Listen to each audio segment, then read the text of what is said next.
Welcome to AI Decoded. A sudden move from Washington has sent shockwaves through the global AI industry. The United States has restricted access to some of its most advanced AI systems, not just for rivals, but for allies as well. For many British companies, it's raised an uncomfortable question. What happens when control of technology you rely on is out of your hands?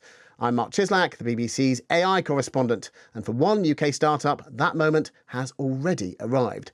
Yang Li is the co-founder of Cosine, an AI company based in East London. Over the past few days, his phone hasn't stopped ringing. Also with us, Katrina Manson, Bloomberg reporter and author of Project Maven, a Marine colonel, his team and the dawn of AI warfare. She spent years investigating how artificial intelligence is being used in national security and warfare. And of course, AI Decoded co-host Dr. Stephanie Hare is here, author of Technology is Not Neutral. Yang, let me start with you. Just how dramatic was this moment for your business when the US restricted access to these advanced AI systems? I think for the last 2 years, we've been telling defense and infrastructure companies or critical national infrastructure companies that we could do something that others couldn't, which was deploying in an environment that, they control. But really, there wasn't a lot of engagement because actually it was a hypothetical threat. And all of a sudden it wasn't why should we have a British sovereign solution? It was now how fast can you deploy this? And so actually it's a huge change for us. And just explain for people watching, what does Cosine actually do differently from the big American AI companies? Yeah, so I think there is a part of it that we get to parity. So we train and develop an AI model that gives you all of the same functionality that OpenAI and Anthropic would provide you through ChatGPT or Claude Code. But what makes us unique is that we can deploy both the model and the product in an air-gapped environment. So in infrastructure or hardware that is owned by a company or the government, so that no data will go in or out. And that is very critical for a lot of these customers that we're talking to. And when those calls started coming in, am I correct in saying that it was from banks, from defence firms, even from governments? Is that right? Yeah, that's correct. Yeah, so it's a huge spectrum across the public sector and private sector. So we have coalition partners to help us train our next model, including people like BAE, Babcock, GSK, Thales, Telefonica, but also across the spectrum public sector. And as you mentioned rightly, we had a few calls from foreign governments who wanted, a sovereign AI solution that allowed them to become resilient and not, beholden at a third-party supplier. Well, that's what I wanted to drill into a little bit. What was it they were actually asking you for? Yeah, so I think it is, of course, there's a wide spectrum, but actually, by and large, I think essentially wanted two things. One was to have the exact same capability as using an OpenAI or Anthropic model, which we can provide. But secondly, is to have assurances or even guarantees that it can't be switched off. So, if they are going to be building a future with AI, which almost every large company is now doing to a certain extent, they want to now have that certainty to say, offer change in terms and conditions or a government policy or geopolitical changes, that there would be no possibility that their company could suffer because it's been switched off. Consumers at home might be used to the idea that the terms of the service level agreement or the terms of any contract that they might have might change. But this is a slightly different proposition for governments. It's a very, very different proposition for militaries and things like that, isn't it? What do you think, Stephanie? I guess the question that I would have that I think a lot of our viewers would want to know is, first of all, how could an AI model become a national security issue? And how can it be safe? So, can you talk us through what are you going to be offering that's different so that the UK government feels relaxed, for example? Is it just simply because you're British-based or British-owned? Yeah, so we fundamentally deploy all of our code inside government or company-owned infrastructure. So once it's deployed, they essentially can do what they want. We obviously have a licensing agreement, so we set boundaries of what they are allowed a lot, but there is no... If they choose not to turn it off, then they don't have to turn it off. And so there is a level of sort of certainty to say there will be continuity of service, that they have full control. We can deploy in environments where we call it fully air-gapped, where there's no data going in and there's no data going out. So there's no risk of us seeing any visibility of what they're doing with the AI. If they are going to be changing the AI in model weights to a certain extent with post-training, we also have no visibility. So that gives them the certainty that they want. And where do AI models fit in this concept of AI sovereignty? So back at the World Economic Forum in Davos, we saw NVIDIA CEO Jensen Huang describe AI sovereignty as a 5-layer cake. I think he had the bottom layer was energy. So that's the energy that you're going to be needing to power your models. Exactly. And things like electricity price or water, I guess, are going to come into that. Then it's chips and compute. Yeah. Then it's data centers. Then it's AI models. That's where you guys sit. And then it's the applications. And that's what everybody can build on using your models, right? Yeah. So do you think everybody's going to feel relaxed by fixing the AI models bit if we don't fix the other layers of the cake? So, yeah, I think it's like that's a relative spectrum of how sovereign is sovereign. I think, and I think it's a very hard term. Like, I like to define sovereign as certainty and control to the extent that is possible, and I think thinking about the Jensen Huang layers, I think the UK has a lot of factors already in control. We do generate electricity in increasingly amount as we go towards green energy. I think we have a lot of energy to provide. We are actively building data centers. We are very luckily partnered up with the UK Sovereign AI Fund, and so we've been given access to the Isambard supercomputers. We train a lot of our work there, but we have access to private sort of GPUs as well, and all of the GPUs that we buy from the private sector are based in the UK, predominantly a lot of them in Scotland because of geographical reasons. But for us, it's we are training increasingly more and more layers, I think, of sovereignty of all those 5 layers. On behalf of our Scottish friends, could you say a bit more about this point of the GPUs being located in Scotland? Oh, it's just I'm not an expert in this, but simply my presumption is access to land. Is there enough land? Right. Is there enough connectivity with both power and sort of data as well? Tartan AI. Yeah. We love it. Yeah. Katrina, let me bring you in. From the outside, this might look like a dispute between a government and a tech company, but this is something much bigger, isn't it? Well, it's both. Anthropic and the Trump administration have been at each other now for months, a really unexpected turn. You have their argument even in court now.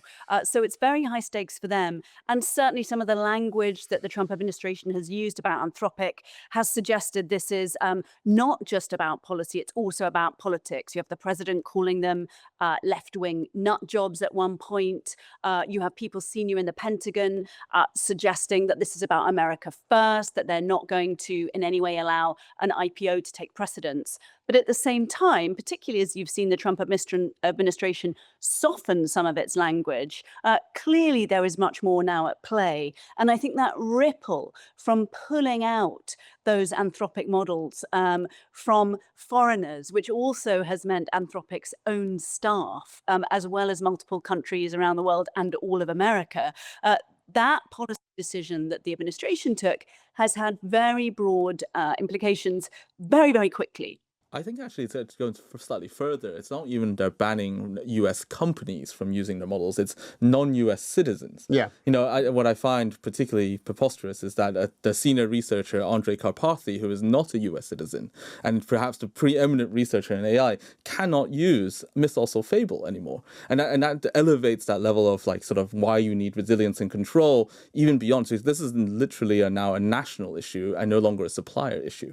So previously there were designated as a supply chain risk, and now this is literally a national security risk.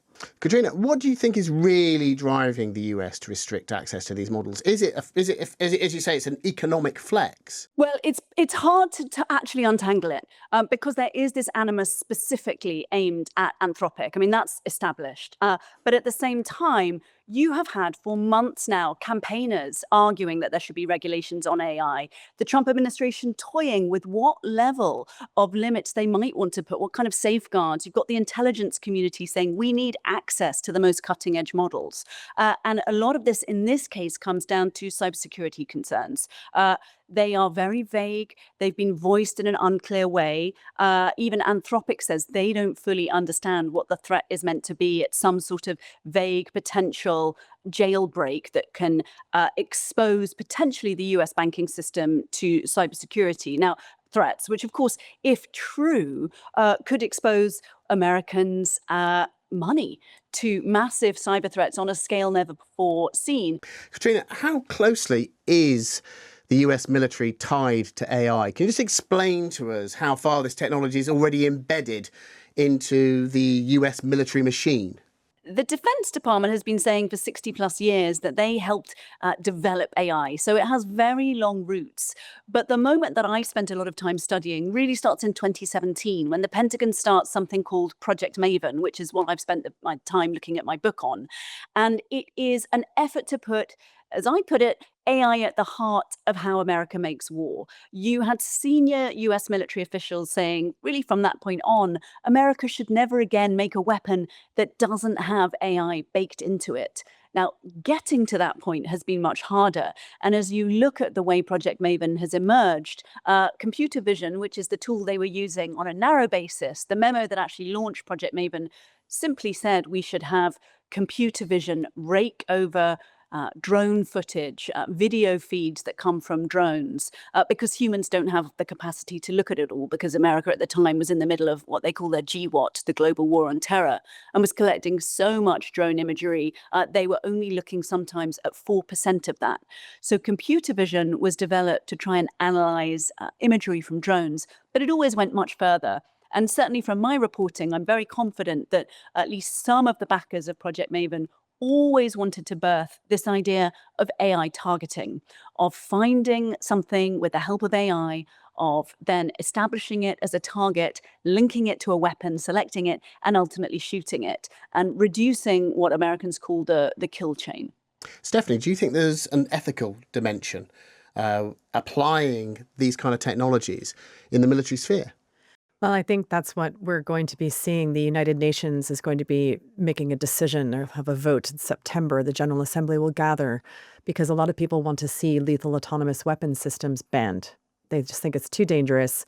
And there's an argument that if you make killing easier, you remove a human from the loop, which is effectively what lethal autonomous weapon systems do, you actually make it easier to deploy and kill, right? There's a human cost to having human soldiers go and fight wars. And because of that cost, military leaders will weigh up whether or not to do it. Will the public support it? It's not easy to take a life, rightly so. It shouldn't be. That equation, that ethical calculus changes when it's a machine making the decision.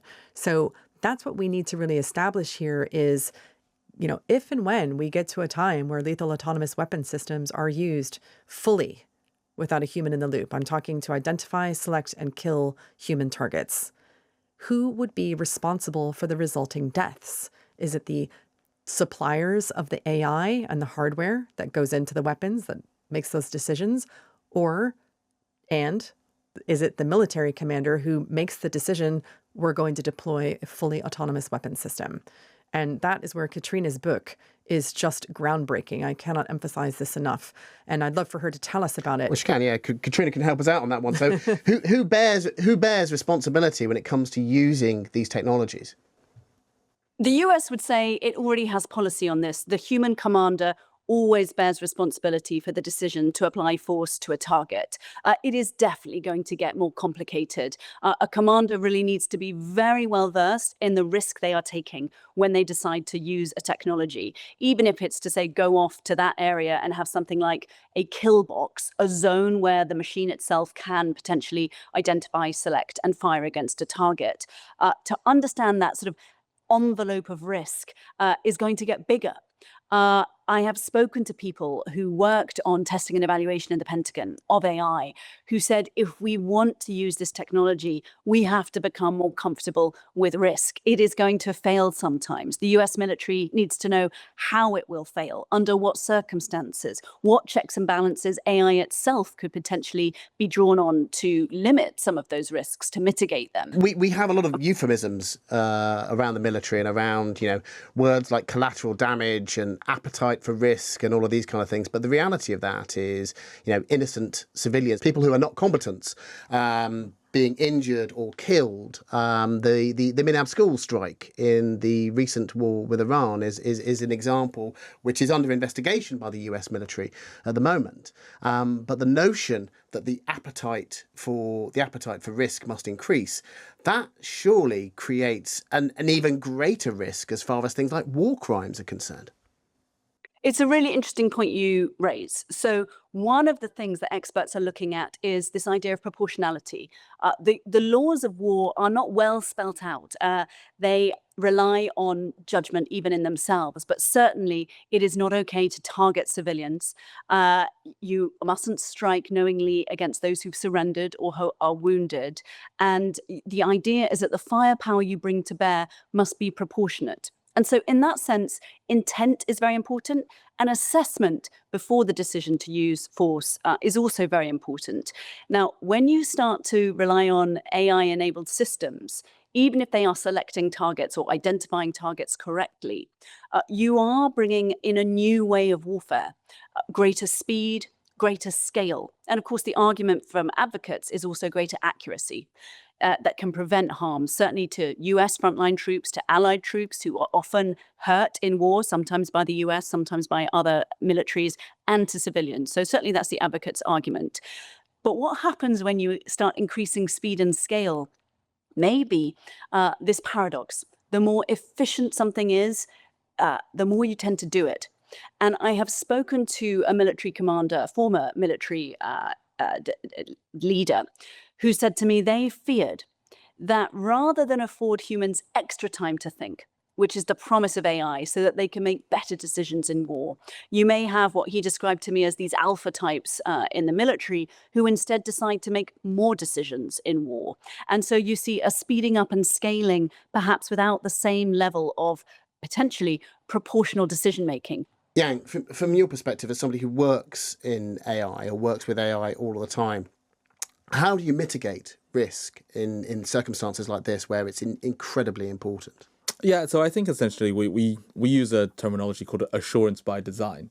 So, what we do is that we work closely with our partners to understand what are their current guidelines, right? Just like Stephanie said, like there are laws and there are rules and guidance already, and we ensure to say, actually, because we are a sovereign model, we can essentially prune and we can select and we can curate the data sets that goes in so that we can have more control over what the outputs of the AI are doing in the first place. And on top of that, just having an AI model that is very capable of doing everything doesn't mean that it should be allowed. There definitely needs to be both on a scaffolding and checks on a product level, but also on a human policy level. For us, we focus a lot on code, particularly legacy code. When we work with defense primes here in the UK and further afield, we always say we can get you the work at a draft level, but actually it still requires a human level to be checked in order to before you submit it and put it into production. And so for us, it's very much about we have to do whatever we can and listen closely to our coalition partners. We have 17 PLCs now working with us. What do they need? What are the assurance by design requirements that they want in the first place? So if AI is being used in defense, in infrastructure, in financial systems, does that simply mean that countries can't afford to outsource these technologies? I think so. I think it's like, there is an element of, I'm absolutely about we have to have checks and balances.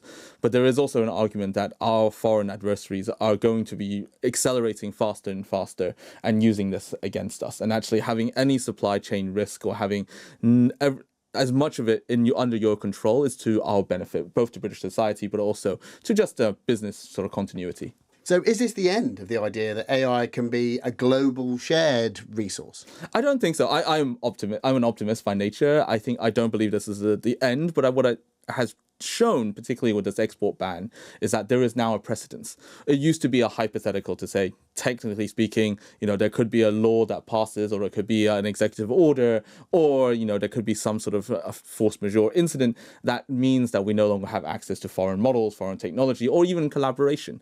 In the same way that hyperscalers like AWS and Google Cloud could feasibly shut access off. But it has never happened before. But for the very first time, this like fast-growing, very capable, and in some instances dangerous if it's not controlled, then it has actually had a precedence now where it has actually been shut off. Stephanie, is this sort of walls being thrown up around these technologies then? It might have been suggested that we were all going to have a very kumbaya approach to AI, and everybody was going to hold hands across the ocean and it was going to take us all into a bright new shining future. But now it seems that isn't the case at all. I mean, it's definitely a weird time because on the one hand, you have the companies building AI saying, please regulate us, but then secretly watering that regulation down anytime any government tries to do it. Then you have the governments who are terrified of regulating because they don't want to choke off the innovation engine because they're afraid of what their rivals are doing, their enemies, and even their friends. So there's a tension there already. And then I think we have to acknowledge the general purpose technology nature of AI. So the same technology that is being used to, yes, help the NHS and help farmers and help kids in school is also being used to power weapons that could kill without a human in the loop. It's all the same thing. We've got an audience question for you, which I'd quite like you to have a listen to this. So it's, when I buy a book or borrow it from the library, watch an instructional YouTube video, attend a college lecture, or talk to another person, am I not training myself off of existing, often copyrighted materials, either directly or from such materials absorbed by the person now passing that knowledge on to me? Why is this different than what AI does to train itself, except on a much greater scale? That comes from somebody called JW. What do you think of that, Stephanie?